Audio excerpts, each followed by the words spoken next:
Tema: La oración del profeta Jeremías, por Charles Stanley. Prédica traducida a español.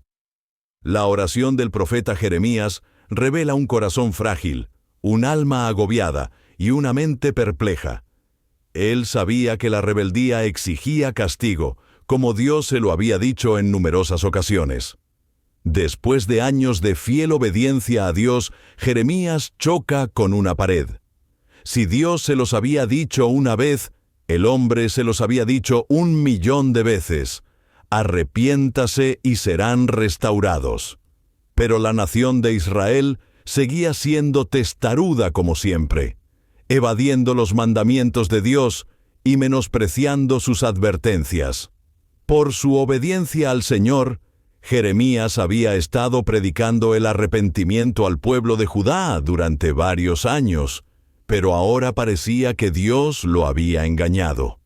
Estaba comenzando a darse cuenta de que, a pesar de sus ardientes ruegos, la gente nunca se arrepentiría. Pero tenía que seguir predicando de todas maneras como el abogado de una causa perdida.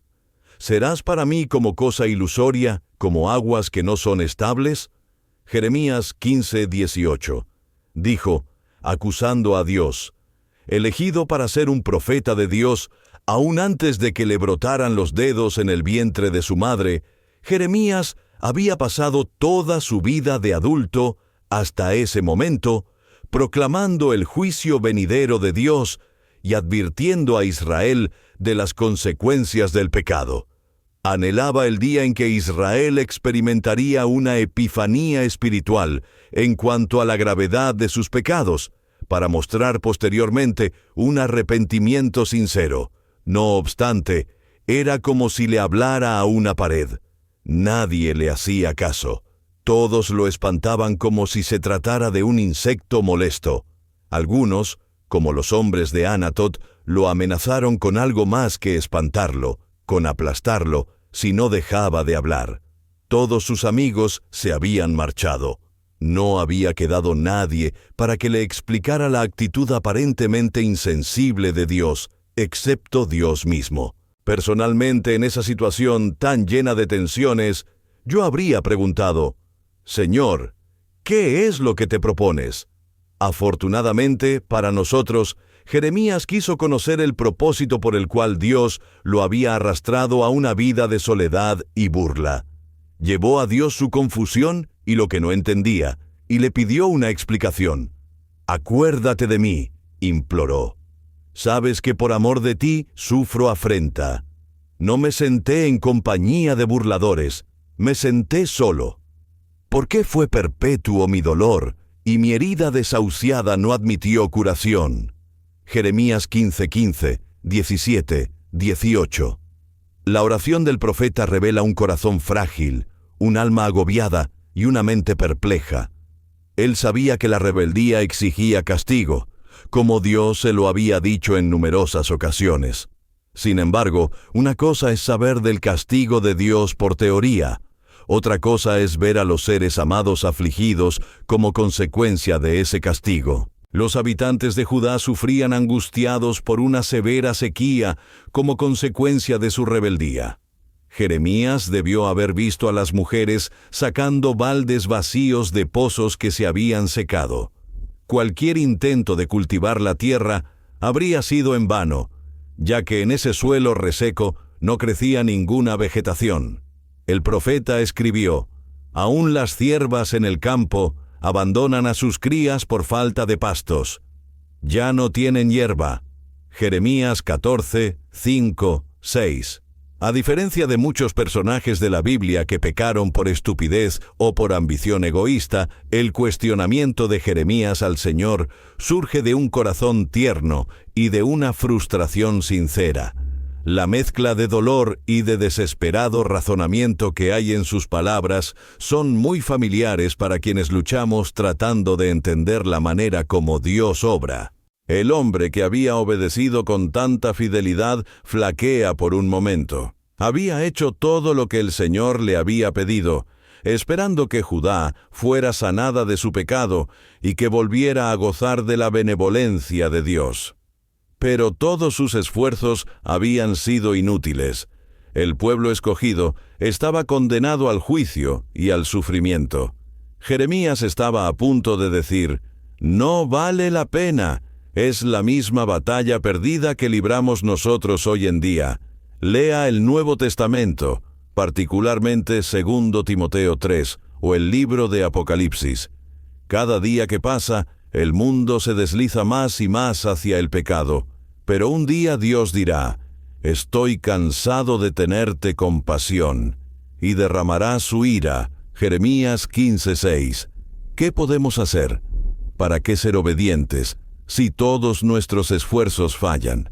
Tenemos que cambiar la pregunta para entender el problema con nuestro razonamiento y con la queja de Jeremías. ¿Qué pasaría si no obedecemos a Dios? Solo necesitamos mirar a Judá para responder a esa pregunta. Ella hizo de la desobediencia un hábito, lo cual le llevó al juicio divino y a una terrible sequía. Sin embargo, la desobediencia es simplemente la manifestación exterior de un problema que tiene sus raíces dentro de nosotros. Un problema tan grande que, en realidad, es difícil de encontrar, y tan universal que sigue impidiéndonos recibir todas las bendiciones que Dios quiere darnos. Adán y Eva cayeron en esta trampa en el huerto, y esta trampa también mantuvo a la nación de Judá ciega por su pecado. El verdadero problema es la incredulidad. Cuando Dios no satisface nuestras expectativas equivocadas, nos engañamos a nosotros mismos creyendo que Él es algo menos de lo que ha probado ser. La imagen de Dios no es entonces confiable. Por el contrario, es un Dios impotente que no exige reverencia, que no inculca moralidad y que no juzga rectamente. En nuestra incredulidad, aceptamos conceptos heréticos acerca de Dios, creados por nuestros propios deseos, temores e inseguridades. El juicio erróneo de Jeremías en cuanto a Dios se muestra en su queja. El profeta no creía que Dios fuera justo, que sabía hacer lo correcto en el momento correcto. Tampoco creía que Dios mantendría sus promesas, o que protegería a aquellos que él había decidido guardar. Por su incredulidad, Jeremías temía por sí mismo y por Judá. Se sumió en la frustración causada por sus expectativas y deseos equivocados.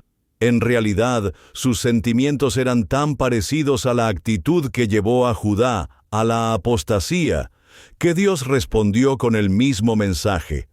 Él le había dado a Jeremías este mensaje para los judíos: «Si te convirtieres, yo te restauraré». Jeremías 15:19. Fue un giro irónico. El mismo que había estado diciéndoles a los demás que se arrepintieran, necesitaba ahora arrepentirse. Cuando la nación de Judá sufrió el castigo, Jeremías, siempre tan obediente hasta ese momento, tropezó en una pequeña fisura que había en su creencia fundamental en Dios.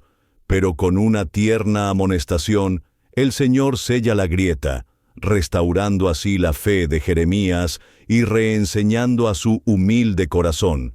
Con un concepto más claro y más preciso de Dios, Jeremías retoma la confianza y se convierte en uno de los siervos más obedientes de Dios en la Biblia. No es fácil someterse incondicionalmente a Dios cuando tanto en el mundo funciona con una mentalidad de dar para recibir. Sin embargo, si nuestra fidelidad a la voluntad de Dios depende del éxito y de las cosas que recibiremos, esa fidelidad flaqueará bajo las presiones de esta cultura. Nuestra obediencia debe basarse en el conocimiento de que Dios es exactamente quien dice ser Él, no en el deseo de recibir recompensas. En realidad, Dios no ha estado tratando de engañarnos. Todo lo que Él nos ha dado, la ley, la razón, las profecías, el Mesías, su palabra y el Espíritu Santo, ha sido para que entendamos quién es Él. Les haré conocer mi mano y mi poder, y sabrán que mi nombre es Jehová, dice Jeremías 16:21. Si comenzamos a conocerle como Señor, como verdadero soberano, justo y compasivo, podremos andar confiadamente y sin reservas en su llamamiento para nosotros.